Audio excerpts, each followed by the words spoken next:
Welcome to the Boneyard with Steve Robertson. As always, I am your good friend and host, Steve Robertson, here on the Big Friday edition of The Yard. Hope it's a payday for you.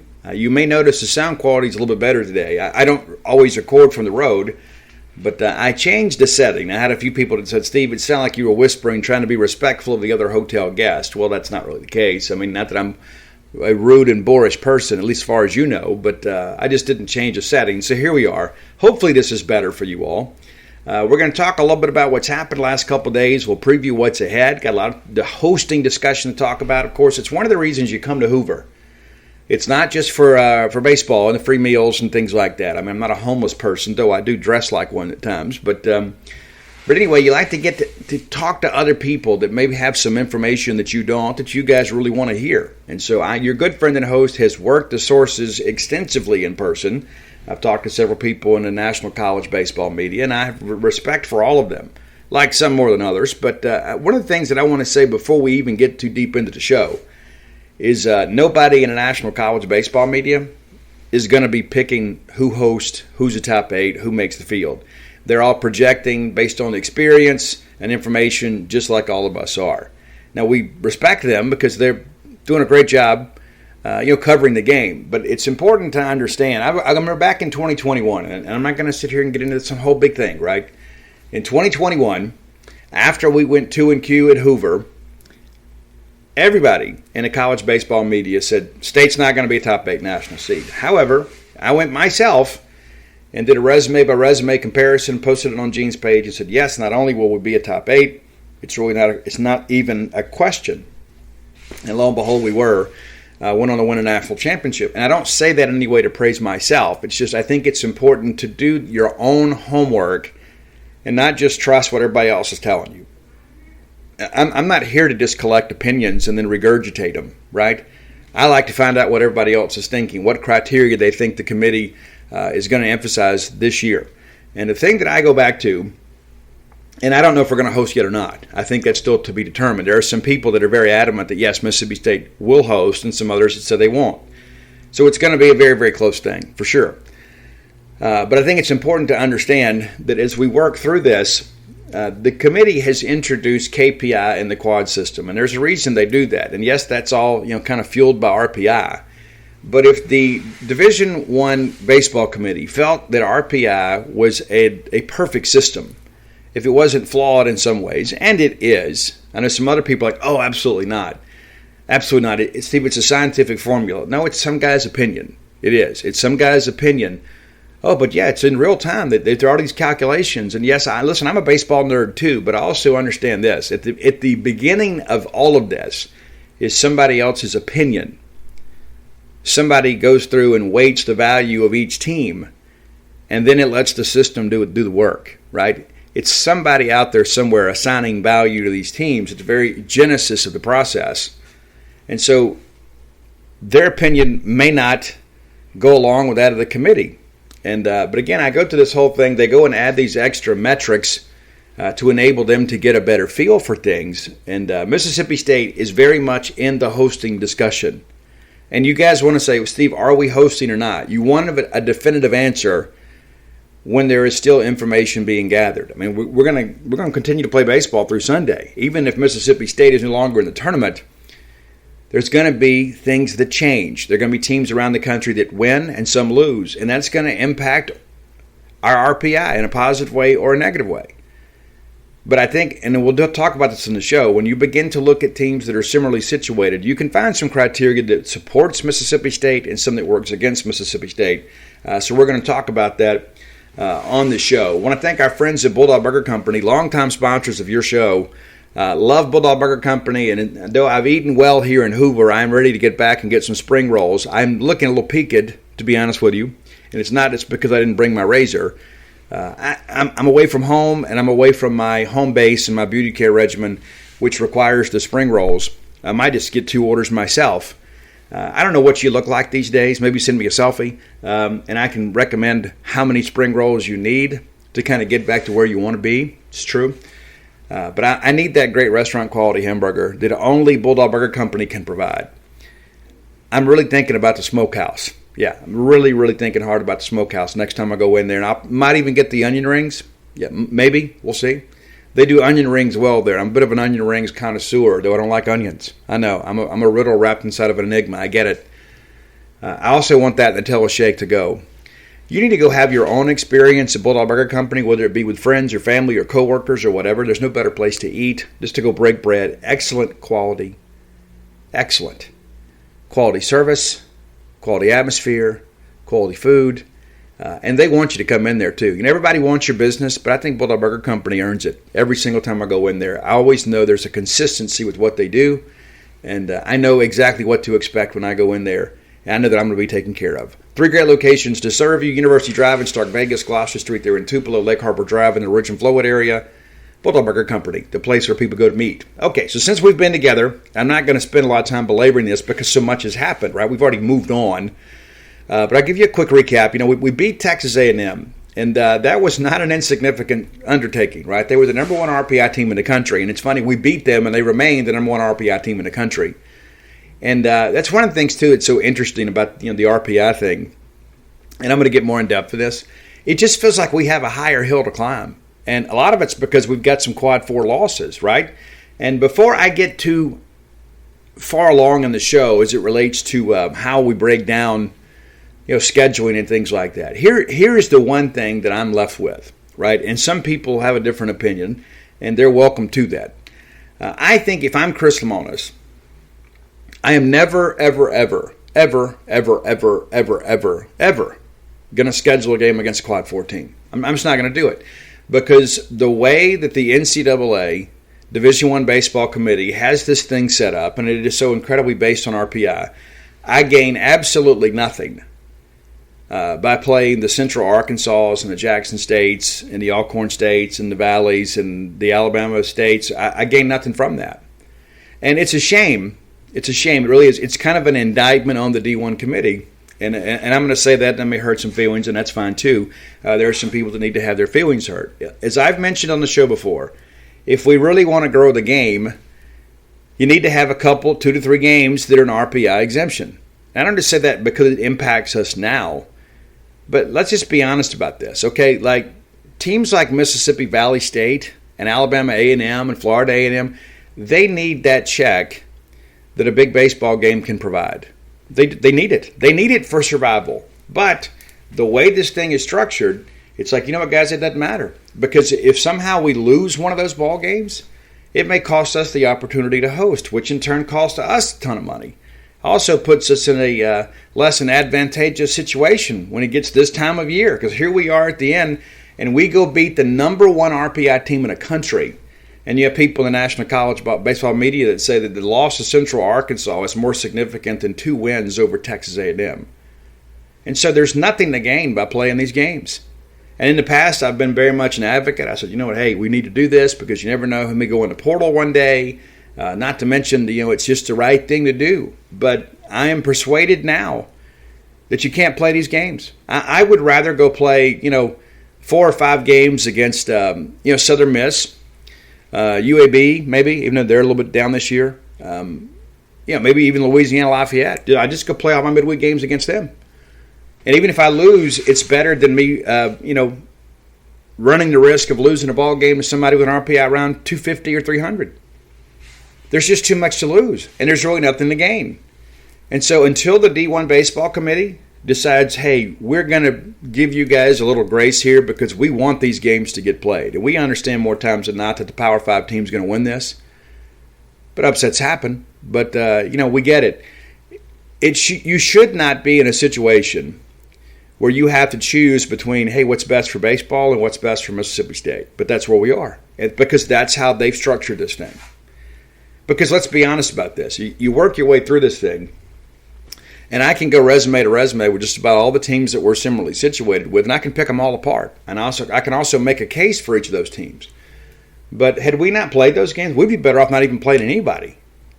Right? Notre Dame did that. Remember that in 2021? They didn't get to be a top 8 national seed, but they didn't play but 2 midweek games, a couple of games against Central Michigan, and called it a day. They were the number 9 seed in the tournament. You remember that? And so, again, nobody has come out and issued an edict or anything, but the message is loud and clear. Don't play these schools. And more importantly, if you do play them, you better not lose. God forbid you lose, because even if you lost it way back in February, here you're going to be Memorial Day weekend having to defend that, despite the fact what you've done in the SEC tournament. And so if I'm Chris Simonis, and I'm not, but if I were, I would say, listen, I'd call up, I'd say, hey guys, I can't do it anymore. I'd love to be able to do it. I know it's important to you guys. I mean, you guys got to buy baseballs. You don't have these, hundreds of thousands of dollars in endorsements that we do. You're not able to get 10, 15,000 people to come to one of your baseball games. You're lucky if you get a couple hundred. So we'd love to be able to share the wealth, but the way the NCAA Baseball Committee has structured this thing, I just can't afford to do it. I can't afford to be in a situation where I have to go take my team on the road as a number 2 because of the fact that your team and your RPI has been an anchor to our season. I just can't do it. And that's where we are. And it's sad. It is. But I think this is a situation where the NCAA committee has to act. And maybe it's next year. Come out next year and say, listen, hey, we want Texas to play Texas Southern. We want those kids to have a good experience. I was talking, I won't say who, I was talking to a guy that's in the college baseball media just yesterday. And he played at a mid-major team. And I won't give you the states or the details because I won't embarrass the guy. But he told me that was the highlight of his college career, was being able to play a named college team in a minor league ballpark. And he goes, that was like the greatest thing ever. He goes, you know what? He goes, we knew we were never going to Omaha. We knew that we were never going to win a regional if we were fortunate enough to get there. He goes, man, the biggest thing for us was our conference tournament. He goes, but I look back, and he goes, you know what? Hey, I got to play against this guy that went on to be a first rounder. I got to play against this guy that went on and worked his way up through the minors and made the show. And I got to go play them in a minor league ballpark. But the NCAA committee said, you know what? Hey, son, that's a great memory, but nah, it's not worth it for that team to play you guys. You're not good enough to play with them. That's really what you're saying. It's like, Steve, you're kind of putting words in their mouth. No, I'm just telling you, this is where we are. This is the system and the situation the D1 Baseball Committee has created. And so if you're Chris Simonis, you can't worry about what's best for college baseball. Ever. As a matter of fact, that should never be a thought that crosses your mind any day moving forward. Period.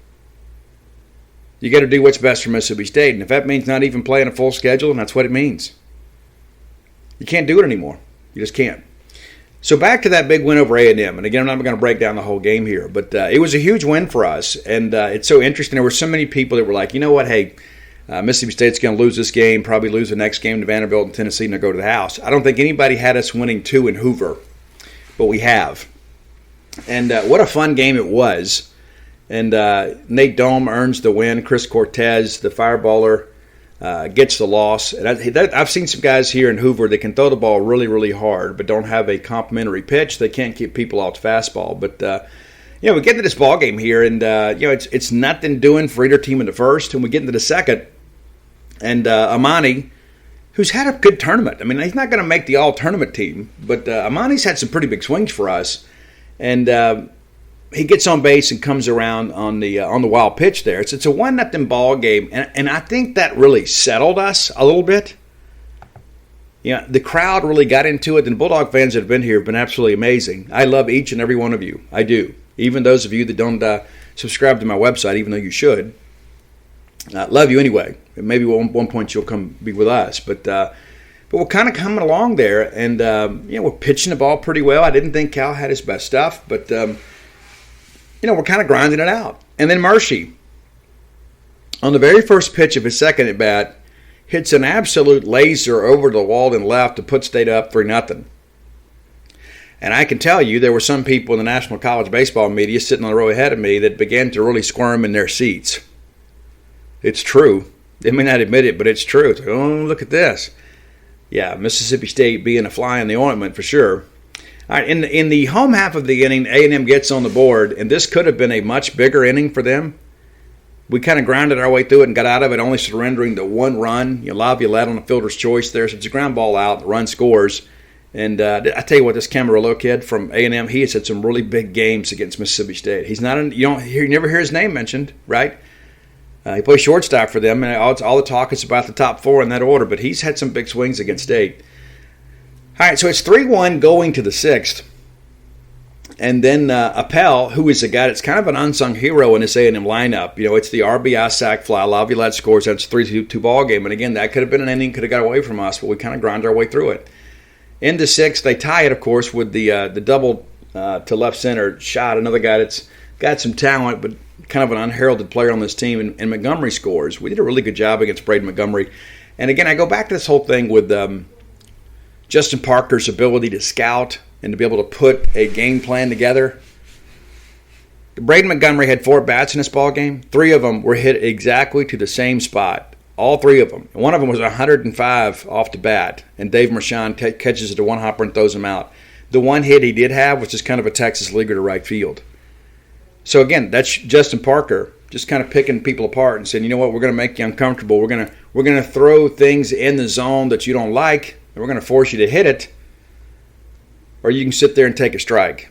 And so really good job against him. But, in this situation here, the one time he did get on base, he comes around to score. And then there's drama in the ninth. And Connor Isaac has been kind of the ninth inning hero for State. As you guys know, he walked off Ole Miss with a 2-run shot with 2 outs in the ninth on Tuesday, final game on Tuesday. And he comes through here, and guys, bases loaded, and Aschenbach might be the best reliever in the country. And it's not because he's a fireballer, even though he has a fireball with some sink in it. That fastball comes at you. It's not just a flat velo, right? There's some movement to everything he does. But because his changeup tunnels so well from the fastball arm slot, this is a guy that really trusts the grip. The arm action is the same. The arm speed is the same. And I don't know that the casual fan understands how difficult it is to do what Connor Isaac did in this situation. Most people would just get a bat on that and tap it back to the pitcher. Other guys might be able to even get it as far as the second baseman. But Connor Isaac goes down, and again, it just kind of illustrates how strong he is.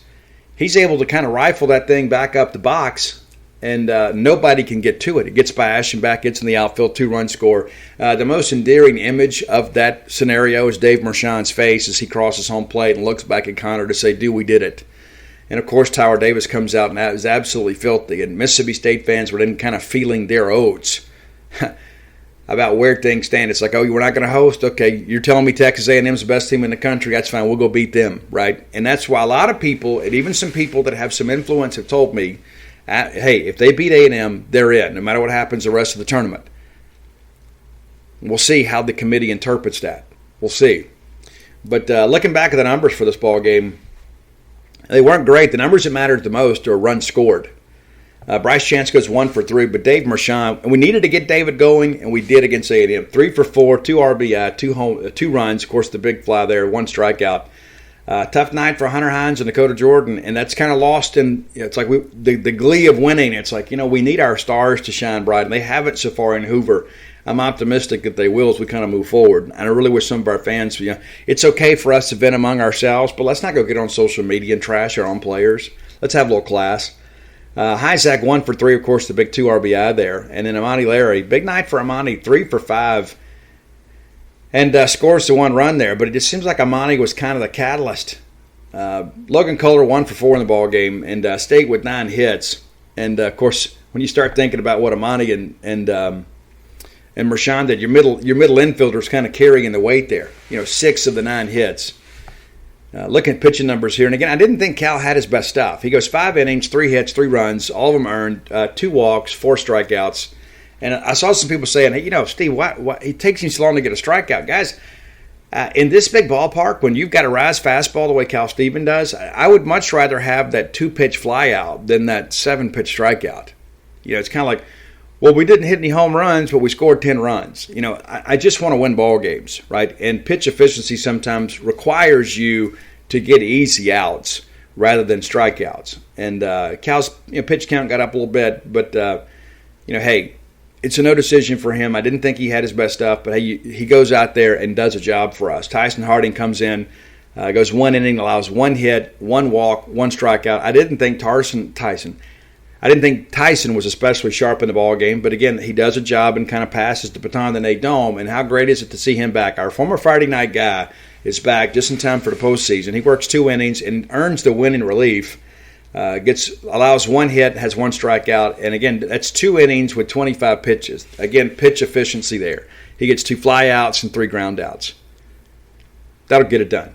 I'm getting 6 outs with 25 pitches and not allowing a run, and I only give up 1 base runner. That dog will hunt. Tyler Davis gets his 5th save. He is absolutely filthy, and he's perfect there in the 9th. Guys, he gets him out on 9 pitches. Absolutely outstanding effort. Absolutely outstanding effort. And Texas A&M head coach Jim Schlossnagle did not meet with the media following the ball game. Said he didn't want to talk to anybody. I've never been in a situation with Chris Simonis that's happened. Never in a situation where that's happened with Gary Henderson, Andy Cannizaro, or John Cohen. Never been in that situation before. Ever. And listen, I get it, but we're not children. We're adults. We're professionals. And sometimes you got to go out there and answer difficult questions after a tough loss. But guys, this Mississippi State won this ball game. Texas A&M didn't lose this ball game. Mississippi State won it. Nobody gave State anything whatsoever. All right, again, no top 10 list today.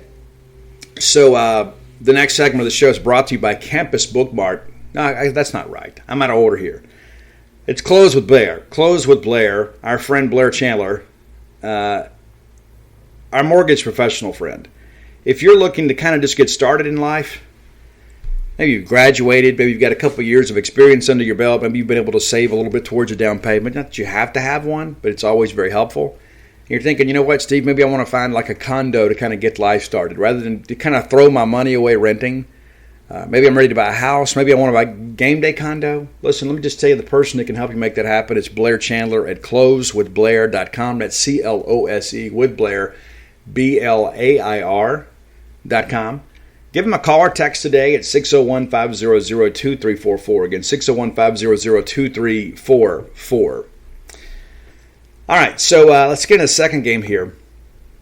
And you guys, I want you to respect the sacrifice here because of all the noise here in a hotel room. I've had to turn the air conditioner off, and it's been awfully humid the last couple of days. It feels okay in here, but I'll be honest with you, it's a little stuffy. All right, so game number 2, we take on Vanderbilt, and we took the series against them, but Mississippi State and Vanderbilt are equal in many respects. So we knew this would be a nip and tuck ball game. We expected that, and it's interesting. Vanderbilt has kind of feasted on other teams' midweek pitching in their earlier 2 games. Oh, this Vanderbilt offense is on fire. Well, not really. And I fully expected State to either win the ball game or lose a very close one. I did not think they'd be able to come out there and put up a bunch of runs against us. That's how I saw it. That's how it turned out. But let's go through this kind of here. We'll go quickly as well. I know you guys. I've got to get to the ballpark here in a little bit, but anyway, just kind of running this thing down. Wasn't a lot of scoring in this ball game, so we'll go quickly in our play-by-play. But man, Gerangelo was absolutely filthy. Comes out and strikes out the side in the first. All of it swinging. And guys, they were missing those pitches by a foot or more. It's ridiculous, especially that slider. All right, bottom of first. Chance strikes out looking. Mercy singles through the right side there to kind of get us going. And then Hyzak's hit by the pitch. We got first and second. You think, okay, here we go. Gerangelo seems to be feeling it. Maybe we can make some things happen here. Of course, Hunter Hines has moved down in the order to 7th. Dakota from 3rd to 4th kind of shook some things up there. And you got runners at first and second. 1 out and thinking, you know what, if we get a base hit here, we can score a run and kind of get out early and give Gerangelo a little bit of lift. DJ strikes out on 3 pitchings, and then Logan Kohler strikes out on 3 pitches, so we don't do anything with it.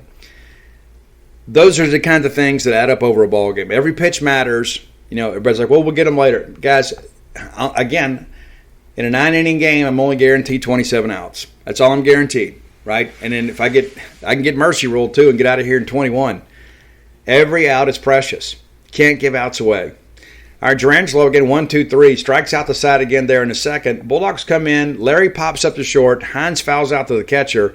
And then Powell comes through with a 2-out base hit. So again, traffic on the bases for State.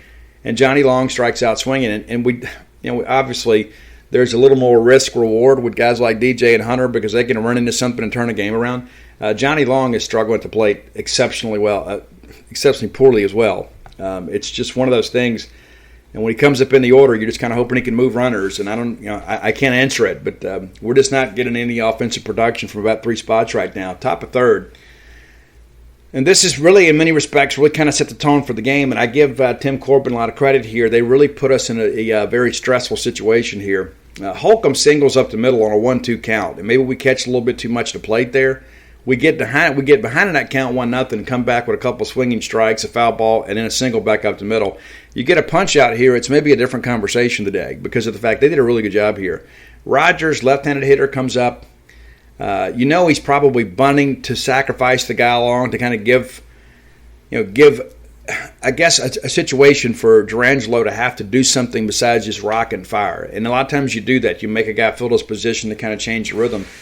And Rogers did what great hitters do. You don't just sack here. You're going to try to drag this thing along and get a hit. And then we don't execute a bunt defense here. When Hunter ranges off the bag there, Amani's got to get over. He does. He'll tell you the same. He has got to get over. And instead, Durangelo gets it. And then we have our pitcher diving to make a tag. And what if he gets injured there, guys? And Durangelo only knows one speed. He's just trying to play baseball. But he should never have been put in that situation. You have got to execute a bunt defense. That's one of the most basic things we do. And so Amani blew it. Okay, he did. And again, Amani's had a great weekend, or a great week so far. That's a situation there. You got to make a play. And, of course, that run comes around to score. They do get a sack bunt down here, move both guys along, second and third. And then Vastein's hit by the pitch. Now I'm just kind of hoping that maybe we can get a ground ball and turn it. But instead, Diaz singles to left and 2 runs score. And, of course, the bunt. The bunt scores. That run mattered. And then, lo and behold, we do get Austin to ground into a double play there. And so we get out of it. But, again, hey, you execute a bunt defense here. Think about that for a second, right? Maybe it's a 1-run inning instead of 2. Because, Hewitt's not going to put a sack bunt down. Not going to do that, right, with 1 on and 1 out. Every play matters over the course of a ball game. Everybody says, well, it always boils down to the ninth. No, this is when the game changed right here. And then we're chasing the game. And instead it goes 1, 2, 3 there in the third. Top of 4. Durangelo comes back and kind of finds it, gets a couple of strikeouts. We did a really good job against Espinal last night. And he had a really good weekend against us up in Nashville. But we get Espinal and Barcy, and then Polk singles to right field, and we get Holcomb a strikeout swinging. So bottom of 4. We get a fly out from DJ, and really a good at bat here. It's like it doesn't net us a hit, but he hit the ball well. And I think one of the things that we're doing, I think mechanically, we're dropping our shoulder a little bit, trying to change the launch angle a little bit. I think right now we're going to simplify things to try to hit line drives. And, of course, everybody's throwing the rise fastball, so sometimes you hit the bottom half of the baseball and you get loft. But we got to get on top of some baseballs. We do. Then Kohler singles to the left side, and then Larry flies out to center, and then we get Kohler to second, and Hines is up. And you think, heck, hey, just give me ground the ball through the right side, and we get a run here, cut this lead in half, but Hines goes down swinging. All right, top of 5, we open up with a leadoff walk. And how many times have you heard me say it? Leadoff walks are of the devil. It's true. And then Hewitt singles through the right side. Now you got first and third situation here. Wild pitch, run scores. And again, it goes back to the leadoff walk. These things matter. They do. We don't execute a bunt defense in the third, costs us a run. We come out and walk the leadoff hitter, it costs us a run. And it ends up being a 1-run ball game. It's nuts. And it's never just about defense. It's never just about pitching. It's never just about hitting. Everything works together in concert. But these are things right here in situations like these, when you're playing postseason baseball, against a team like Vanderbilt, you just can't do. And then Hewitt ends up, stealing second. Of course, he moves up on the wild pitch there. And Vastein flies out to center, which moves the runner to third. And then we're able to get a ground ball and get out of this thing. So we minimize the damage there. But again, the leadoff walk comes around to score. It's true. All right, bottom of 5, State grounds out, and then we get a walk to Bryce Chance, who has kind of had a tough week. And then Rashawn, grounds out. That's the inning. Top of 6, and 1, 2, 3 inning again for Lowe here. And he gets Espinal swinging again. So quick inning there, and we get to bottom of 6. High Zach doubles to left center. And this is a kid I think is making some money right now. But here we go. You get a leadoff double, and you're thinking, hey, we've got to get this run home. We got to get this run home. This is our chance to kind of get back in this thing. And it just, once you kind of break the lid, you break the seal a little bit, you start thinking, okay, all right, here we go. All right, way to go. Big hit sack comes through there with a double. And DJ strikes out swinging. And then Kohler pops up the first. And right here I'm thinking, we're about to waste this leadoff double. But lo and behold, Amani Larry comes through again. And again, Amani's having a good week at the plate. And just kind of sprays that ball to right center. Connor comes around to score. And I don't know if there's anybody playing harder than David Mershon and Connor Hyzak right now. I mean, those guys are really playing hard. He dug it all the way around. Makes it a 3-1 ball game. And again, Hines strikes out swinging. You're thinking here, okay, we've kind of broken through here. And I know I keep thinking at any moment like Hunter Hines is just going to hit one 455 feet because he has that kind of ability. I'm thinking right here after this, it's like, hey, we've got a couple of hits in the inning. You get the big 2-out base hit. Maybe this ignites the offense. Give them some credit for making some pitches. But right here I'm thinking, man, if Hunter could ever get into one, right here would be a good time. Instead, we don't there. So we get to the 7th. Bring in Gavin Black. And what does he do? Do you remember? What does he do? He walks the leadoff hitter. Walks the leadoff hitter. Leadoff walks are of the double. And when you're the reliever and you come in and walk the first guy you see, those walks are from the pits of Hades. And lo and behold, what do? You get a sac bunt to move the guy to second. And what do? They come through with a single through the right side, and we're a little late getting over there, and the run scores. So there's a leadoff walk again coming back to haunt you. I mean, it's like it's one of the basic tenets of baseball. You cannot come out of there and walk people out of the bullpen.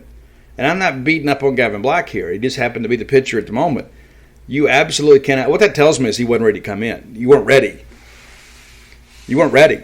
But we minimize the damage and get out of this thing. But Bastine strikes out swinging, and then Diaz strikes out swinging. So we give up the one run there. But here we are, right? You start working through the 4 runs that Vanderbilt had. One gets on base and scores because we don't execute a bunt defense, a pretty basic bunt defense that they run in high school and everywhere else, right? Bunt to the right side. Second base has got to get over and cover the bag. It's not a big trick play. And then lo and behold, you walk the leadoff runner, and then they score. And this is what happens. This is what when you play good baseball teams, this is what happens. So it's 4-1. All right, bottom of 7th, they bring in Carter for Thompson. The word around the ballpark day before was that Holt was going to start. Now they're holding him to get them to Sunday. But Thompson did a good job for him. He did. So Grayson Carter comes in, and he is a one-pitch pitcher. Absolutely is. Now, in this league, you got some people that can throw it hard, but you got some guys that are Major League Baseball prospects. They can turn that thing around.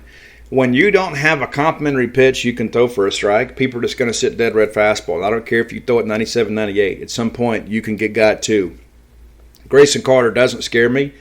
And here's when State kind of gets some things going here. And again, kind of another opportunity where we had a chance to make a difference in this ball game. We've talked about, hey, we didn't execute our defensive play. We didn't throw strikes at a high rate early in counts and early in innings. And now here we are with the offense. Needed to come through and again didn't. Powell flies out to center. Long pops up to first base. So we get a little 2-out rally going here. Chance reaches on the throwing error and goes to second. And again, that's a ball that's kind of tapped along the right side there. The pitcher has to cover, and then his momentum is just kind of carrying him towards the line. He overthrows it. And then Mershon walks and gets ahead 3-0 in the count. And then they walk Hyzak on 4 pitches. And when I said to Benjamin Rosenberg from the Dispatch, I said, if Hyzak gets up in this inning and he gets a fastball to hit from Grayson Carter, the story is about to change. Instead, they kind of pitch around him, and they bring in Ginther to pitch to DJ. And if you don't know much about Ginther, if you don't, a lot of people just don't watch a lot of college baseball until we play people. But Ginther, even though he has a good fastball, the book on him is the changeup. Because, again, a guy that can throw a changeup and change speeds on you from the same arm slot with the same arm speed is immeasurably good. To be honest with you, it's better than the fireballer in many situations because of the fact you're going to get a lot more swing and miss. And DJ strikes out swinging. And you're just thinking right here, I don't need the grand slam. if you just give me a single in the gap, we're going to get a couple runs in. And we don't score. We don't score. So again, there's enough blame to go around. It's a 4-3 ball game at the end, but you look at this thing and say, you know what? At some point in every inning, there was something we could have done better, offensively, defensively, pitching-wise. It's true. Our top of the 8th, Cam gives up a double down the line. Kind of an unfortunate situation too. He's 1-2 there, and the guy that's kind of threw the bat at it. R.J. Austin's a good player, but he gets Aspinall to strike out swinging. Tough night for Aspinall. They bring in Cozile to hit for Barcy. He goes down swinging, and then Polk goes down swinging. So good outing here.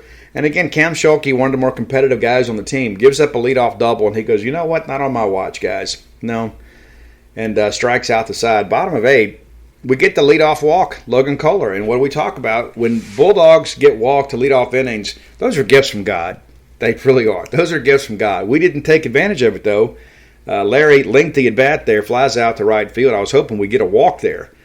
And then Hines comes up, 1 on, 1 out, and grounds out to first. It kind of works like a bunt. So you're just thinking here, maybe Joe Powell can get us a hit. We can score Kohler, but instead we pop up to the first baseman.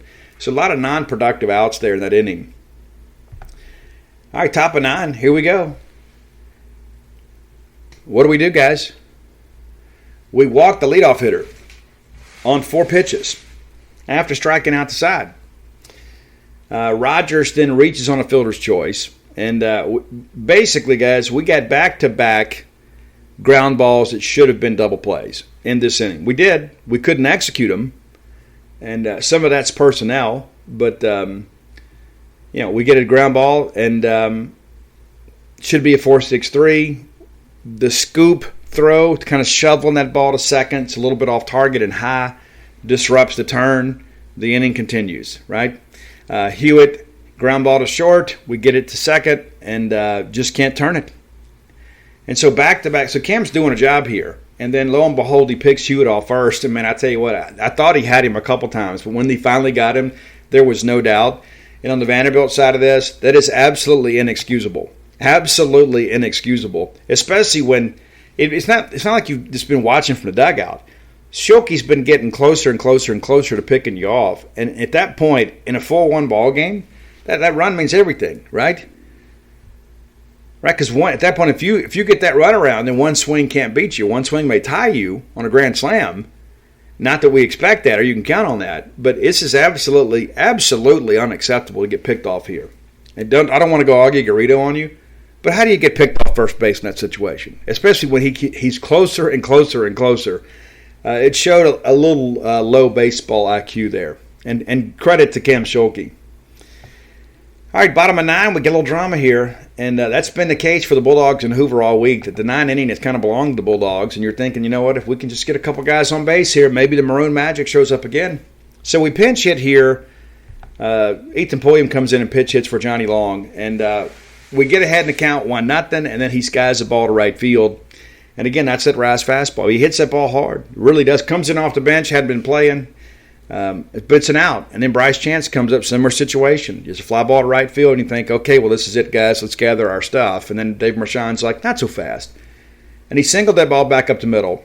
And then Connor Hyzak, again, and I tweeted that out, Mr. Ninth Inning himself, Connor Hyzak, he tripled to left center. And, guys, when he rounded first, I don't think Cheeseburg could have stopped him with a gun.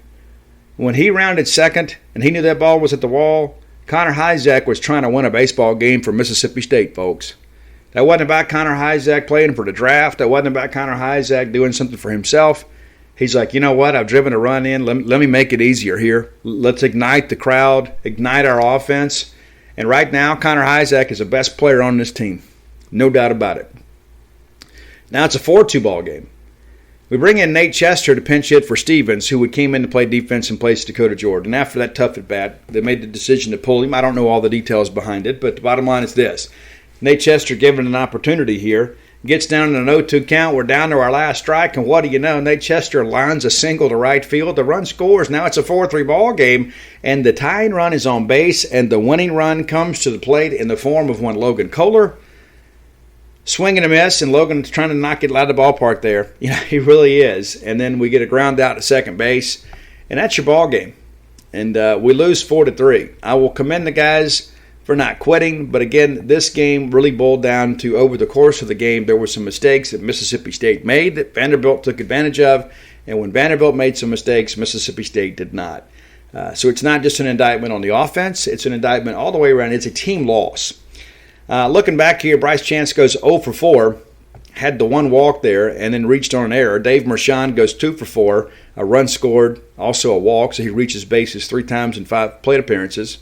Connor Hyzak, 2 for 3, 2 runs scored. Also had an RBI and then walked another time. And right now, I like Connor Hyzak hitting third right now. I think that's great. Dakota Jordan goes 0 for 4 with 3 Ks. Earlier in this tournament, he was hitting the ball. Not much to show for it, but he was hitting the ball with some authority and just kind of having some bad luck. You can definitely tell he's pressing right now. Nate Chester goes 1 for 1 in the ball game and gets an RBI. Good for you, Nate. Logan Kohler goes 1 for 4. Amani Larry 1 for 4. Hunter Hines 0 for 4 with a couple of punch-outs. Joe Powell goes 1 for 4. Johnny Long 0 for 3. And, of course, Ethan Pulliam 0 for 1. Looking pitching numbers here. Durangelo now 8-2 on the year, charged with the loss. Goes 6 innings, 5 hits, 3 runs, 1 walk, 10 strikeouts. And, of course, 6 of those 10 came the first 6 batters that he faced. And also had a wild pitch, also had a hit by pitch at 88 pitches. And, we get it out of here. But he pitched well enough to win, even though there's some things that he could have done better. Gavin Black, 1 inning pitched, 1 hit, 1 run. Of course, that leadoff walk, the first guy you face, you walk him and he comes around and scores. The baseball gods are watching. Kim Schulke comes in, goes 2 innings, 1 hit, 1 walk. So that's your ball game. And, again, it just feels like a lot of our people are like, it just erases everything else we've done. It has not. And but that's kind of where things stand right now. So we're going to take a quick break and we'll come back and we'll talk about where things stand and kind of what needs to happen, and we'll preview Tennessee in our final segment of the show. All right, that segment of the show brought to you by Campus Bookmart, a Starkvillian institution. Campus Bookmart, a great place to do business. I'm a big advocate to shop and eat local. If you want to support a Starkville business, because we know you love Starkville, then look no further than Campus Bookmart. They have the best selection of Mississippi State merchandise in the known universe. It's true. You can test them on that. Next time you're in town, go by and see their smiling faces. A lovely, talented. All right, Bulldog fans, our friends from Tecovas want to remind you that it's festival season, it's concert season, it's sundress season. Yes, it is. And you need some nice boots to go along with every bit of that. And Tecovas is your stop for the best in Western wear. Tecovas has seasonal and limited edition offerings this spring and summer, including men's and women's boots, apparel, hats, bags, and so much more. All Tecovas boots are made by hand in a very time-honored tradition with timeless styles that are always on trend. And Tecovas has first wear comfort, so no break-in period. You know how tough that can be with a brand new pair of boots. You can put these bad boys on and ride that ride with a smile. It's hard to find this level of comfort paired with the same level of style. So stop by your local Tecovas store, have a complimentary beverage or two, shop the new styles, the smell of fresh leather, and a friendly staff are always at your service. Many stores even have leather custom branding to make your boots truly personalized. And with regular live music and events, there's no in-store experience quite like it. If you can't make it to a store, visit Tecovas. That's TECOVAS.com. They offer free shipping on all boots, as well as free returns and exchanges shipped right to your door. Go to Tecovas.com and find your new favorite pair of boots today. Susie, Miss Kathy Brown, everybody up there doing a great job for a great fan base. If you can't make it to town, let me again encourage you, rather than go to Amazon and support some company that will never spend a dime or invest any money in Starkville or in Mississippi State, visit them on the World Wide Web at campusbookmart.net. And by being a loyal Boneyard listener, we'll give you a phrase that pays. That's BSR. It stands for Beautiful Steve Robertson. Gets you free shipping on all orders over $75. Any order less than 75 bones, absolutely incomplete. And they will have some NCAA tournament shirts very, very soon. Be prepared for that, whether we are home or away. Your post-game gear, your one-stop shop for that is Campus Bookmart. Okay, let's take a look at the SEC bracket and kind of see where we are, and we'll take a look at some RPI stuff as well. So today's first elimination game will take place 3 o'clock today. Kentucky and South Carolina. We didn't play either of these teams But I'm pulling for Kentucky here because South Carolina, of course, a little bit farther ahead of us in the RPI, and some people are harping on RPI. But South Carolina, of course, it gets beat yesterday by LSU late. Very exciting game. But, the rooting interest here is Kentucky, just because of the fact that we can't catch Kentucky. However, we can catch South Carolina, and State certainly needs to win. But it's interesting. The winner of this game will take on LSU. And if you have kept up with any of my coverage last week, LSU was kind of my surprise pick. The one team I thought could win this thing that wasn't in top 4 was LSU. They have figured some things out pitching-wise. Now, that said, they don't have much pitching left. And so whoever wins this game today between Kentucky and South Carolina could find themselves playing for a tournament championship on Sunday. But I will tell you this about the Tigers. The way they have swung the bats this week, whoever gets them as a number 2 is going to be very, very angry. To have the defending national champs to come in, they've kind of figured it out. And again, they had the series sweep over Ole Miss, and then of course they've come into Hoover red hot. They have swung a hot bat. So I would not want to play LSU right now because you got to think too that they're not going to see SEC pitching in a regional. And if they get sent somewhere like Oregon State or Indiana State, there may be blood in the streets. That's a true story. But again, we're pulling for Kentucky because it would put South Carolina behind us. Not that South Carolina can host. In many respects, they're just not part of the hosting discussion. But with so many people out there harping on the fact that State needs to be in the top 20 RPI, that would be a small step in that direction. Of course, Mississippi State's going to play Tennessee. We'll break that down a little bit later. But, Vanderbilt and LSU entered the week in a 5-way tie with 13 and 17 in the league. And some people can say, well, Steve, could LSU play their way into a host? No, 1 week of good play does not erase a pretty mediocre season. So you're not going to have a 13 and 17 SEC team host. It's not going to happen. And that's important to kind of understand. I've seen some social media traffic. Can LSU host? No, they can't host. You're going to be a number 2. Baseball at Alex Box Stadium this year is finished. But, the fact that you had South Carolina, Alabama, LSU, who else was in there with them? Alabama, South Carolina, Vanderbilt, LSU. Hell, I can't remember the other one. But LSU and Vanderbilt have obviously taken care of business. Maybe I can look back at the bracket and jog the memory a little bit here. Florida was the other team. Yeah, they've been eliminated so long, I've almost forgotten about them. But so again, Florida and Alabama go out first. So that makes life a little bit easier for the rest of these teams because, ironically, everybody that won on Tuesday also won on Wednesday. And then, of course, you had the top 4 conference tournament seeds playing in elimination games yesterday. And so 2 of the top 4 are gone. And if I'm Arkansas, I'm worried. I'm going to be honest with you. If A&M, I'm not so much because A&M, played in some competitive ball games up here. But when you begin to kind of work through this thing with Arkansas, offensively, it's a real challenge. And they're still figuring out some things. Pitching-wise, Mason Molina, it looked like he's put up about 40 pounds since he got up there on Arkansas. The stamina's not there. And you start thinking Arkansas is not in a position where they can win a slugfest. They just don't have the offense to do it. And outside of Hagen Smith, they really haven't had pitching that's been very consistent this year. And then Hagen Smith did not look good yesterday. And there was some discussion about his health. Is he healthy? We'll see.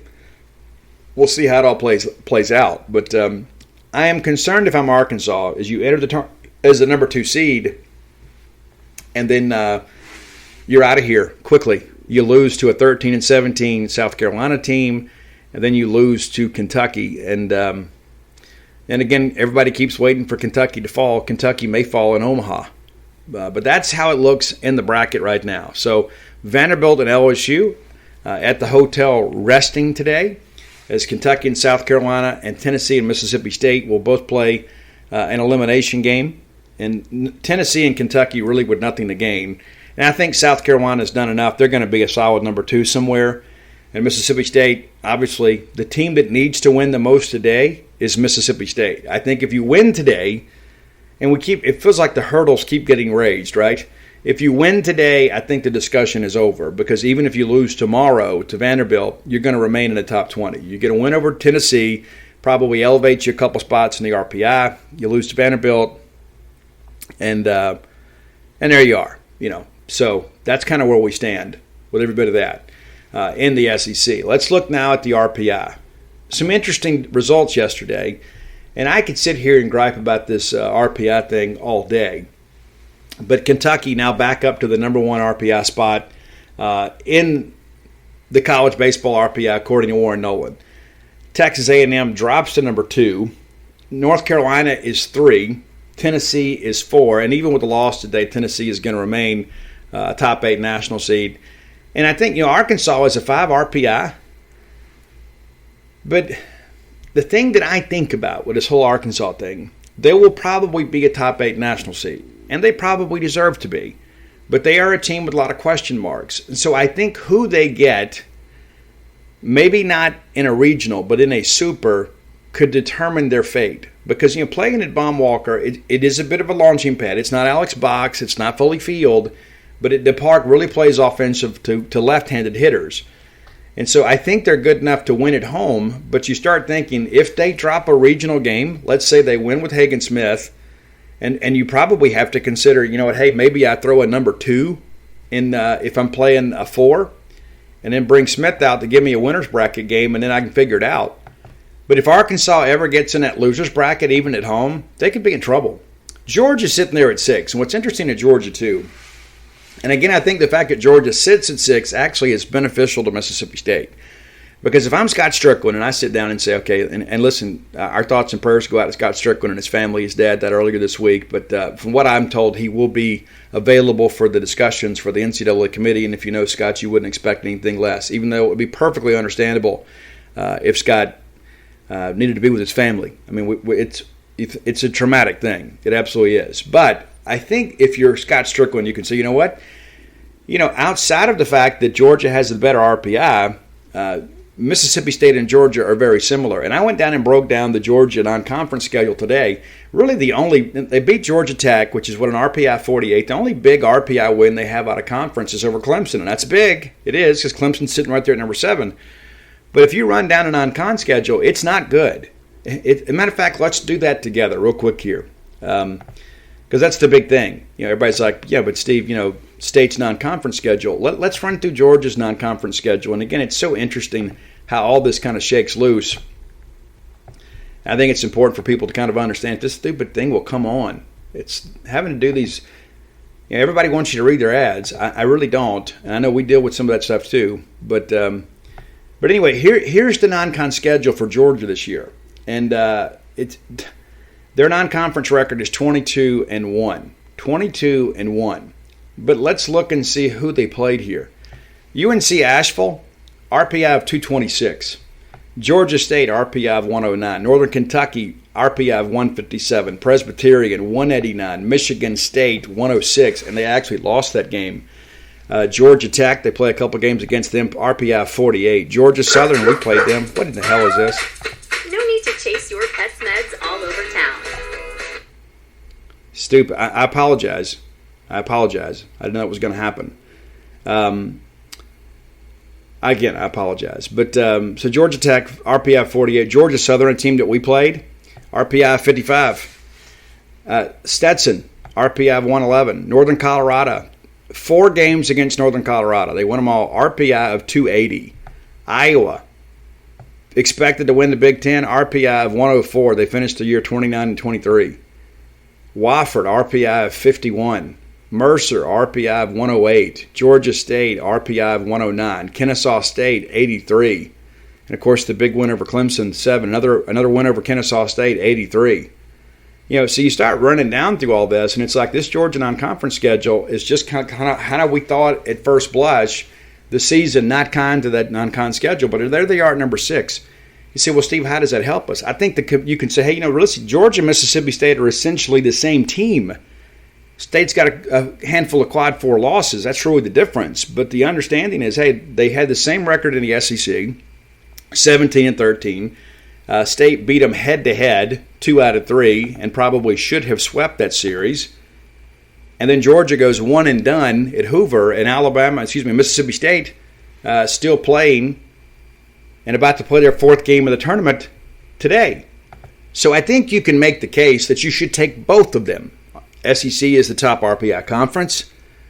Not any question. You look at all the RPI teams in the top 20 from the SEC, and then there's Mississippi State in that same league, a league that you call the best league in America, as the 5 seed in a conference tournament that they're still alive in.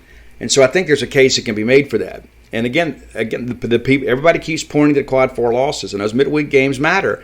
And we hear that all the time. Midweeks don't matter. Yes, they do, because Mississippi State did not get swept a single weekend this season.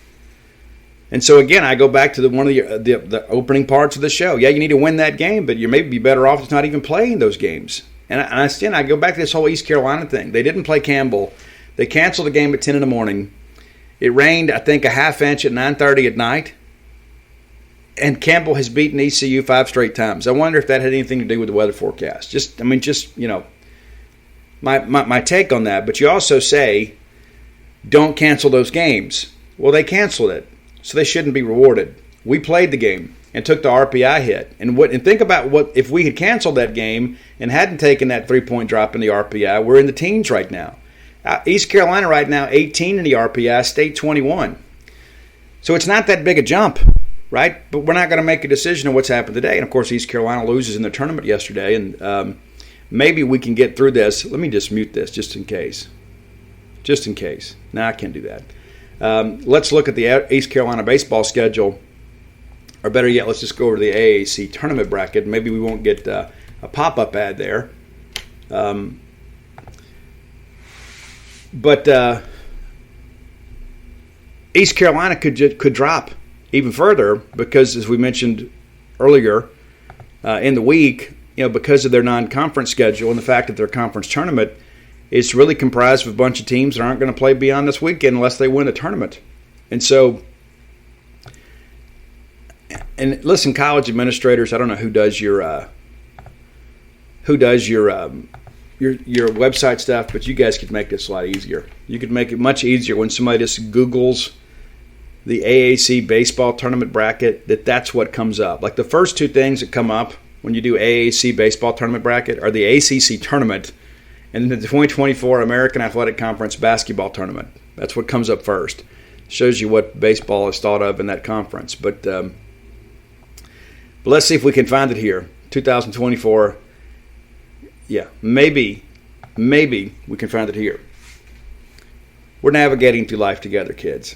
All right, so Tulane. Here we go. Tulane.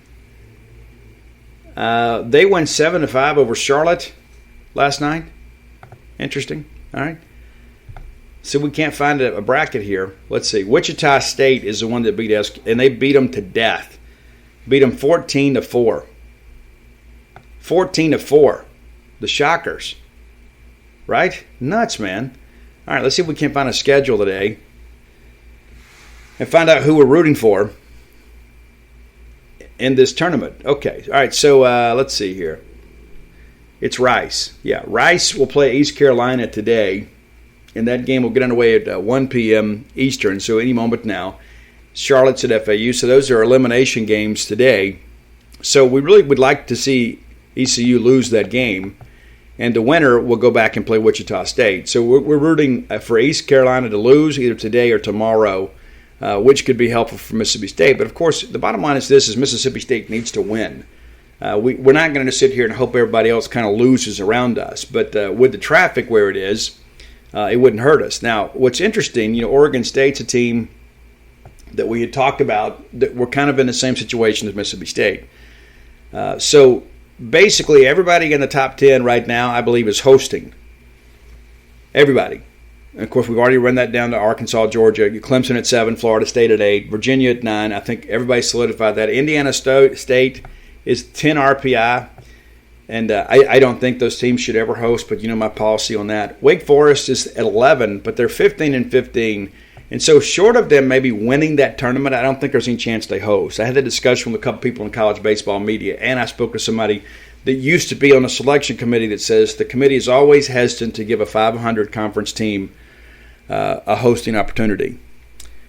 And so I don't expect Wake. And, of course, the UC Santa Barbara stuff, we'll see. They dropped yesterday. They win the game over Riverside and drop 2 points in the RPI, and they have 2 more games to play. So they're a team that will likely fall out of the top 16. Oklahoma, I think there's no question they host. NC State now, their situation a little bit solidified at 14.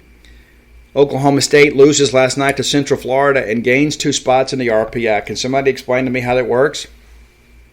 I can't explain it to you, and I don't think whoever put this model together can explain it to you. How a team can lose to the number 32 RPI team in the country and then gain 2 spots. Doesn't make any sense. Oregon State could probably have the same beef. Oregon State now eliminated from a very weak Pac-12 tournament, and they dropped 3 spots down to 16, so they're kind of tenuous. They're kind of sweating this thing out just like we are. Vanderbilt's now at 17. Vanderbilt can't host. And then there's East Carolina at 18, Duke at 19. I don't think Duke gets in over Mississippi State as a host. South Carolina at 20, they can't host. So State now 21 in the RPI, but if you remove the teams that we know can't host, and I think there are probably 3 of those, that gets you to 18. But the bottom line is this. We're not going to arithmetic our way into hosting a regional. The RPI matters most when you're breaking down teams that deserve to host. It's a big, big honor, and it is something they don't just give away. And so you win against Tennessee today. I think you could even forfeit the game tomorrow and come home and be ready to host baseball next weekend at Duty Noble Field. Even though we're getting a little bit of help, maybe not as much as we'd like, but we are getting a little bit of help here. But the bottom line is this. It's simple. You go win this ball game today. And it gets very, very tiresome. It really, really does. It's like, hey, well, if they take the series against Missouri, they're going to host. Well, they didn't do it, but if they had swept, then we could do it. Oh, well, they didn't sweep. Now they got to win a game in Hoover. Okay, well, we beat Ole Miss. Well, they need one more. They either need to beat Texas A&M or win a loser's bracket game. We beat A&M. Well, I'm just not ready to take that leap of faith yet, right? Now they need to beat Vanderbilt. They beat Vanderbilt, it's absolutely done. Well, you lose to Vanderbilt. Oh, well, now you got to beat Tennessee. And it just seems like that we have a higher hill to climb than everybody else, and some of that is because of our own doing. Some of that is because of the fact that we've lost some midweek games we had absolutely no business of losing. It's true. But all that I understood, it's so interesting that, again, Oklahoma State loses in the Big 12 tournament and then gains 2 spots in the RPI. East Carolina loses. Their AD's on the committee. And, again, I think they're going to drop even further. And again, I'm rooting hard against them because I don't think they should host. And I don't like the way they've been propped up as this G5 power and can't get to Omaha. There are a lot of other teams out there that aren't part of a Power 5 conference that have been to Omaha. But that's how I see it. So your rooting interest really right now is you're rooting against East Carolina. And of course, you can't root against Oregon State. You can root against Oklahoma State. And again, you're rooting against South Carolina. But the ultimate thing that needs to happen is Mississippi State needs to win. We're not going to pencil whip our way into it. We're going to have to win our way into it. All right, final segment of the show brought to you by the Stark Vegas Clubhouse. Just Google the Stark Vegas Clubhouse. You don't need any special websites to go to. Just Google Stark Vegas Clubhouse. Google's your friend for the most part, even though they're a corporate sellout. But nevertheless, you Google Stark Vegas Clubhouse. Their Facebook page will just kind of open up for you. You can go check out those pictures and peruse the fine amenities that are available to you when you choose to stay at the Stark Vegas Clubhouse. That full-service kitchen, you can go stock it, go to a local grocery store. You can cook all weekend, right? Never have to leave again.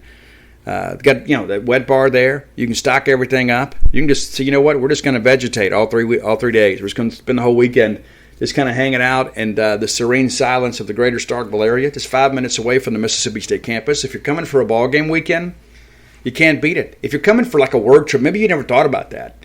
It's like, hey, I've got to bring a work crew up there. We're going to be working around the Golden Triangle, and rather than go get 5 hotel rooms, let's get 5 bedrooms at the Stark Vegas Clubhouse, and then we can just have a full service kitchen, and rather than having to constantly go out or DoorDash food, we can just eat all right here and have some common areas to work in that everybody's got their own private quarters they can retreat to and get a good night's rest. Consider that, like the midweek stay. It's going to be less expensive, and it's also going to be more convenient for you. Also got that great back porch area, that great fire pit area out back. So it's not just about work. It's not just about ball games. You've got a great place to just kind of decompress. It's true. Be sure and check it out today, the Stark Vegas Clubhouse. Now, when you get ready to book, you've got some options. You can book through Airbnb. Sure. You can book through VRBO. Absolutely. But if you want to save some money, And I don't have it like y'all do. I'm always looking for a promo code. The money that I make, I want to keep as much of it as I can. So go to the Evolve website. It'll come up for you. Book through Evolve and use promo code BSR10. That gets you 10% off your stay when you stay at the Stark Vegas Clubhouse. Just listen to the show, man. You're saving money to stay at a premium property when you're coming to Starkville to do business or to recreate. Maybe it's a ball game weekend. Maybe it's a couples weekend. Maybe it's a guy's weekend. Maybe it's a girl's weekend. Maybe you're doing a baby shower. I don't know. But think about the Stark Vegas Clubhouse when you are planning a big event with friends or family. All right, let's take a look at Tennessee. We haven't played them this year. And again, there are a lot of people that think perhaps that Tennessee could be the top seed in the tournament.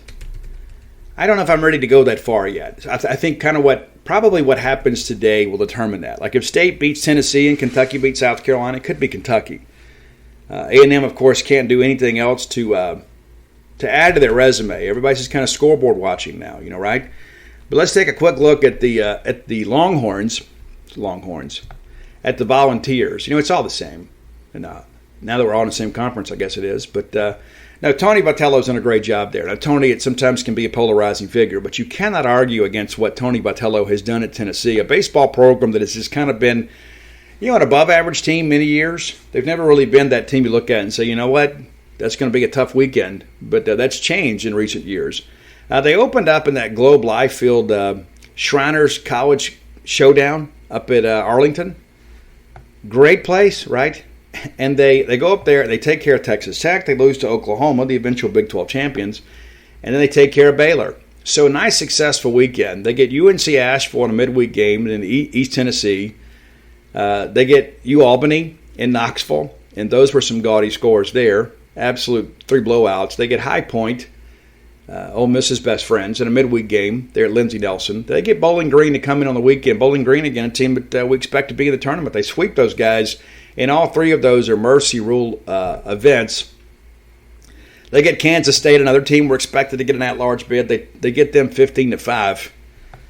Tough. And then Southern Indiana, that ends up being a 2-1 ball game. Illinois then makes their way in, and Tennessee does what they want to. That middle game was a 24-1 affair. They sweep the series without any issue whatsoever.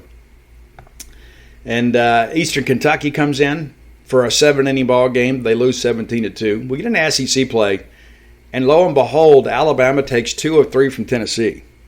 And we began to talk about how Alabama kind of remains high in the RPI despite the fact that their season has really kind of been mediocre. A lot of it is kind of propped up by this very loud opening weekend series win against Tennessee. And a lot of people then are thinking, you know what, maybe Tennessee's going to fall off this year. That's what everybody is thinking. And then the next thing you know, here we are headed into Memorial Day weekend thinking about, you know what, Tennessee may be the number 1 seed in the tournament, which isn't always a great thing. The number 1 seed in the NCAA tournament has only won the national championship one time since the format changed in 99, and that was back in 99 when Miami did it. All right, so Xavier, they get by Xavier in a midweek game, and then it's an Ole Miss series. And it's interesting, too. They absolutely destroy Ole Miss on Friday and then lose to the Rebels on Saturday and then destroy Ole Miss on Sunday. Yeah, tough. And that's college baseball, right? They take down Tennessee Tech in a midweek game, and then you get the Georgia series, and they take 2 of 3. Georgia gets that first one and just absolutely bombed. Charlie Condon's guys go off, win 16-2, and then Tennessee strikes back and wins the final 2 games, even shutting Georgia out in Game 3. Auburn goes up there, Auburn hosts and wins Game 1, and then Tennessee bounces back to take the next 2 in Mercy Rule games. And that's one thing you'll notice about this Tennessee team. They're either really close or really gaudy. They destroy Alabama A&M 20-2, and then you get the big series with LSU that proved to be very, very competitive. But Tennessee sweeps the series, 6-3, 3-1, 8-4. Very competitive games, and really, I think, kind of a turning point in the LSU season. I think they began to kind of really do some soul-searching after that. They get Bellarmine 20-5, and again, a game that we can't play anymore. They go to Kentucky, and they take 2 out of 3 in Lexington. And that's going to be something that's considered. When you begin to put Tennessee and Kentucky's resume together, they won the head-to-head. Tennessee did. They lose first game 5-3 and then win 9-4 and 13-11. It's a big weekend for Tennessee. Western Carolina takes a trip in. They lose 12-4. Then Tennessee hosts Missouri. And they win 10-1. And then the second two games, we talked about how competitive Missouri was against us. And let's just be honest about this. Tennessee's been number one at some points this season. Tennessee wins both of these games 3-2. Yep, true story. Then they lose to Lipscomb. Yeah, pretty crazy. You had that big series down in Gainesville. They win game one of a doubleheader, then lose 4-3, and then bounce back to take the series with a 16-3 win. They get by Queens 6-3, and then it's the series with Vanderbilt. That's a bit of more of a rivalry than I think people fully appreciate, and it dates back years. But they go into Nashville and they take 2 of 3, and of course, kind of a bounce back there. And Vanderbilt fans and players alike have kind of referenced them bouncing back to win that Sunday game after losing the first two. Vanderbilt wins the Sunday game to salvage a game, and if they don't, it really makes this week even more important. And listen, Tim Corbin has always prioritized the SEC tournament, and many coaches in this league have not. But if they're 12-18 coming in, I don't think the same discussions are being had today. I think you may be thinking Vanderbilt needs to win the tournament and not just saying, hey, Vanderbilt's in a good spot. All right, they'd knock off Belmont 10-0, and then South Carolina. South Carolina was a team a lot of people tried to push on us. I felt they were a mediocre team, middle of the pack, beginning of the year. People were trying to say, oh, these guys are going to be great. I didn't think they'd have the pitching. It turns out they don't. They've actually relied on Chris Veach a lot, and he actually took the loss against LSU last night, but he is their guy, the pin. And then Tennessee sweeps the series 9-3, 8-3, and 4-1. Vanderbilt at the Hoover Met. Vanderbilt destroyed Tennessee 13-4. I don't think people were expecting that. And then they bounce back. Tennessee does yesterday and win 7-4 over A&M to eliminate the Aggies. And I think in many respects too, I think it kind of solidifies if it gets down to a discussion between A&M and Tennessee for number one. I think you can say, you know what, a lot of the metrics are even. But Tennessee did beat them late in the year when it mattered. Now we look at the stats here, and we're going to see a big arm tonight. But let's look at the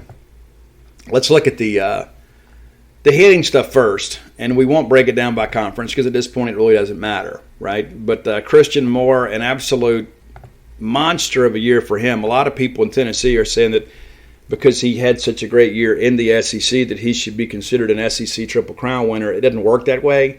That doesn't take anything away from the fact that this young man has had an absolute Golden Spikes caliber year. He just happened to do it in the year that you got Caglione and Charlie Condon in the same conference. And what a year it's been, right? But Christian Moore is a guy you got to get out. And that's easier said than done. He's hitting 386. He's got 27 tanks and 61 ribbies. Hadn't run the bases as much as I was expected this year. 3 for 6 there. Blake Burke hitting 362, 16 tanks for him, 50 ribbies. Kavaris Tears, 17 home runs, 47. Billy Amick, a guy that really was kind of the straw that stirred the drink earlier. And he had some injuries, not really related to baseball, that he had to deal with. Took him a while to get back, but still a heck of a year. 18 home runs, 50 ribbies, hitting 333. So you kind of run through here. Guys, there are not going to be a lot of gimmies in this order. That's just kind of how it is. And those guys have some swag. They expect to win. The culture there is much better than it was years ago. Again, they haven't run the bases quite as extensively as I expected. They're 41 of 53. They've also allowed 39 stolen bases in 53 attempts. So maybe that says a little something about the catching situation or maybe holding runners. You got to be strong in the running game. And that's not just about catchers, even though the catcher's the guy that they track the statistics on. But as a team, they're hitting 314. Clearly one of the better teams in the country offensively. They're only allowing 239. Yeah, teams are hitting 239 against them. But you start running the numbers here, guys. You start talking about these home runs. It's nuts, man. And it's up and down the order. 144 home runs. 144. Yeah. Well, when you've got 5 guys with double digits and 1 guy coming up on 30, that's kind of how it works. It's going to be interesting to see how Justin Parker attacks these guys. Because, again, there's not a lot of holes in his lineup. And you start counting the numbers here, man, they got home runs up and down the order. I mean, like Hunter Ensley, The guy's hitting 260 with 8 tanks and 36 ribbies. He's only started 45 games, played in 53. But you run the numbers here, and you begin to see, again, what Tony and those guys are doing offensively is working and has proven to be sustainable no matter who kind of comes and goes in Knoxville. Our pitching numbers, we'll do the staff stuff first. We expect to see Drew Beam tonight, but the staff numbers, 3.85 is an ERA as a team. And again, you work through these numbers here. It's like maybe it wasn't what it has been, but it's still really good, right? I mean, it's like, AJ Causey's given up 12 tanks this year. Beam's given up 11. But the ballpark, ball hadn't carried as well at night as it has during the day, and that's typically how baseball works. But, again, some electric arms here, but maybe not what it has been. And despite all of that, they're still expected to be a team that's going to be a top 8 national seed and contend for a national championship. Let's get into the Beam stuff here. All right, Drew Beam, 3.59 ERA, 14 starts on the year. He's 8-2, 80 innings pitched, which is a staff high, 85 hits. So he's given up a little over a hit per. That's a little bit surprising considering his success, but a lot of it's because of the fact when he does get in a little bit of trouble, he has the ability to pitch himself out of it. He's allowed 42 runs, which is also the most on the staff. 32 of them have been earned, but 71 punch-outs against 19 walks. So it's a pretty good ratio there. Not quite 4-1, but well above 3-1. He has, because of the fact he's willing to challenge hitters, he has given up some extra base hits. And in a park like this, that could be significant. 13 doubles, which is the most on the staff, and 11 home runs, which is second most on the staff. And then opponents are hitting 272 against him. And again, he's able to sometimes kind of get that strikeout too. But when you begin to kind of break this thing down and you look at batting average against, it's the third highest on the staff for Tennessee. And the two guys that have given up a worse base hitting average against are guys that don't pitch as much. Austin Hundley has had 8 appearances and people are hitting 324. He's only pitched 8 innings. Derek Schaefer, also 8.2 innings. Opponents are hitting 294 against. So among the regulars, Drew Beam is the guy that has been hit around the most. Now, we have not hit the baseball well in Hoover. At times we have, but the big issue is we have not been able to string hits together. We hadn't been able to get those 2 and 3 hits and put together that big inning. And so while Drew Beam is very, very talented, I think this is going to be a competitive ball game. We got to keep them in the yard. Yeah, Tennessee's a better team than us, and if you don't agree with that, you're just kind of being a homer. But Tennessee is a better team than us. I don't know that they're much better because, we've lost some games that we shouldn't have lost due to our own issues. That's the difference. Tennessee has won the games they were expected to win, and again, that's that loud series win at Kentucky really jumps out there. But looking here, just kind of his recent starts here, I don't know. Maybe we'll go back a little farther here. Let's go back to Georgia. Again, that's a series that Tennessee ultimately won, but Beam goes 2 2/3 of an inning, allows 8 hits and 7 runs. And not a great day at the ballpark. Bounces back against Auburn, goes 7 innings, allows 2 runs on 3 hits. LSU, 6.2 innings, gives up 8 hits, but again, they scatter them and only gives up the 1 run. And of course, that LSU offense in many respects is kind of built on home runs. They want to be able to hit the long ball. Kentucky, he goes 4 1/3, allows 7 hits, 4 runs. Against Missouri, 7 1/3, 6 hits, 2 runs. Florida, 6 innings, 6 hits, 3 runs. Vandy, 5 1/3, 6 hits, 5 runs. South Carolina, 6 5 3. And so I share that because sometimes the mystique kind of exceeds the reality. Now, I'm not going to sit here and tell you Drew Beam is not a dude. He absolutely is. But I don't think that he has turned in the numbers that maybe perhaps people were expecting this year. I think they thought he was going to be a lot bigger and better than he has been. And that's not in any way to take anything away from him, but he's not superhuman. And so we're going to have to find a way to go out here and put some things in play If we go out there pouting, it's going to be a long day. If we come out there fired up and ready to go, we got a chance to win this ball game. And, of course, you win this ball game, I don't care what anybody else says, you win this thing, I think you've solidified exactly where you need to be. And I get tired of talking about it. And here's the thing, we all want the same thing. Well, I mean, 99% of us. But, my point being is that when you begin to work through this thing, it's like, hey, it's all within your hands. We can talk about RPI. We can talk about, strength of schedule. We can talk about non-conference wins. We can talk about, quad fours, quad ones, whatever. But you can remove a lot of that by just winning this ball game. Against the Tennessee team, it's very, very good. There's a reason they're high in the RPI. But if you go out and you have beaten Texas A&M and you have beaten Tennessee in 2 of your last 3 ball games, 2 teams that are expected to be top 8 national seeds, when you're fighting for your postseason, the committee is going to respond to that. They are. All right, looking defensively here at Tennessee, as a team, 978. 978. Good, not great. 978. And, looking, if we can calculate here by the number of errors, Dean Curley with 11 errors to lead the team. But it's kind of up and down. Christian Moore's made 7 this year, and Dean Curley, of course, a freshman. So you expect some of that. But you start working through this. Again, this is not Tennessee of 2022, and even that team got beat in the postseason. So we got to come out there and keep them in the yard.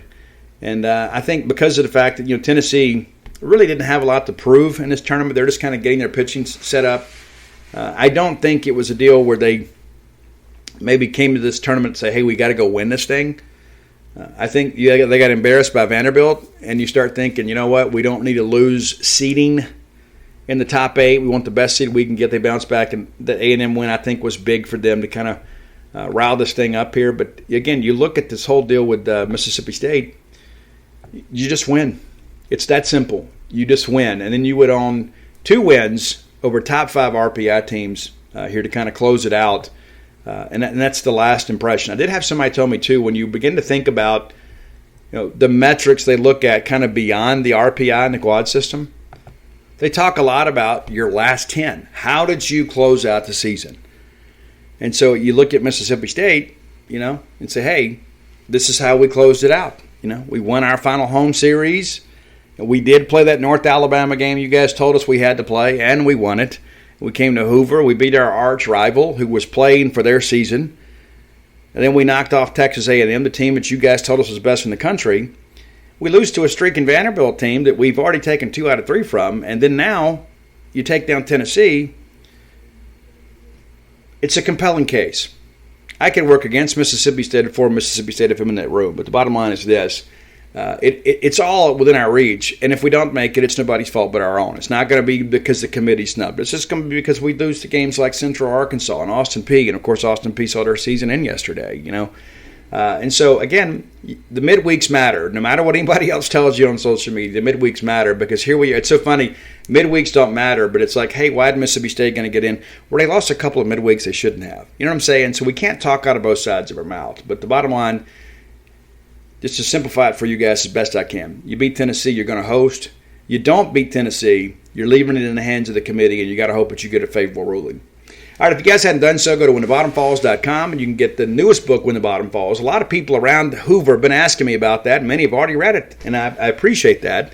All my sports titles are there as well. That's Flim Flam, Stark Villains, Alpha Dogs, and, of course, Dogpile. And every Bulldog fan needs Dogpile. And they're getting everything set up for you all to be able to pre-order The Dude. I've only got 3 chapters left. We'll finish that up here in the next week to 10 days.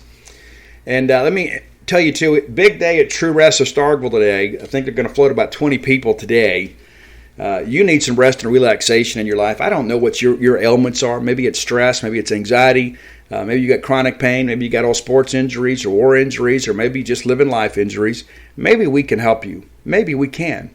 And if nothing else, you can get an hour break from all of that and just let your mind and body rest as you float on top of the water in one of our flotation pods. Go by for a free tour. Dana's happy to answer your questions. Call 662-268-7601. And you can speak directly to my wife, and she'll explain everything you need to know, answer all your questions.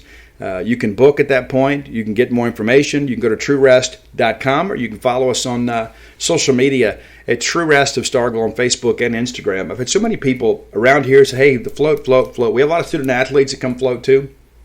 But here's the thing. You don't have to be an athlete to benefit from this. Nothing has done more for my anxiety in my life than being able to float regularly. It truly has. So y'all be sure and come check it out. We got people that come from all over too. We got some regular people that come up from Jackson and over from Birmingham. And we appreciate the support. But the more thing, it's about you. It's about your own health and your own wellness. So come be a part of everything True Rest of Starkville. And join us over at genespage.com. We're here all week, man. And we cover the Bulldogs even when the Bulldogs leave town. We do. We think you deserve that. We know the Bulldogs do. And so I hope you're enjoying our coverage from Hoover. And we'll be here as long as Mississippi State is here. And so if we lose tonight, I'll head home tomorrow. If we stay through Sunday, I'll head home Sunday. I will be here as long as your Bulldogs are here, providing you with in-depth coverage. And I will tell you this, if we win, I'll even give you a bonus show. Like if we win today and we find a way to keep playing, I'll give you a bonus show this weekend before we get out of town. Just to kind of, again, clarify where we are. It may not be a full hour and 30 minutes, but we'll give you a show, kind of update as we get into Selection Monday. Okay? Hey, you guys have a great weekend, and hopefully that means we get to talk here soon. And hopefully the Bulldogs can come through and bring up a big win for us tonight against the University of Tennessee. But until next time, let's all live our lives in a way we make more friends than enemies, and people can see a difference in the way we live.